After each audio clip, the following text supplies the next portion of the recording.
अनेक वर्ष झाले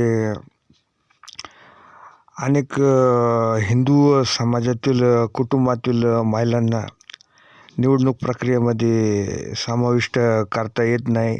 कोणत्या प्रक्रिया काय माहिती नाही.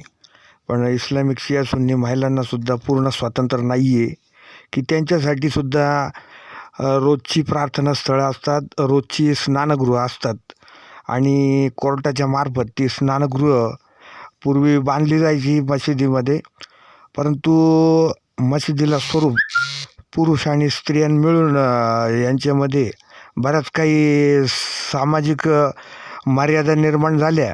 त्यामुळं खऱ्या स्त्रिया राजकारणात प्रवेश करू नाही शकत. त्यांची मशीद असत त्या नेहमी 3 वेळा प्रार्थना करत असेल इस्लामिक महिला शिया सुन्नी, परंतु त्यांना सर्व काही बंधने घालण्यात आली आणि अनेक वर्ष मशिदीच्या आतमध्ये असणारे रिपोर्ट कधी पोलीस स्टेशन न्यायालयापर्यंत गेले नाही.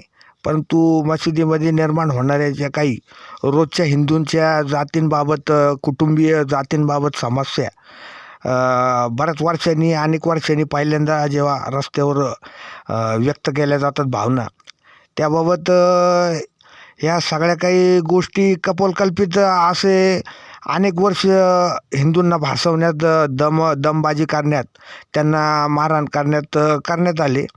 परंतु इथून पुढं शिया सुन्नी मुस्लिम महिलांना राजकारणात प्रवेश द्यायचा की नाही हा गंभीर प्रश्न आता मुस्लिम समाजापुढे उभा आहे.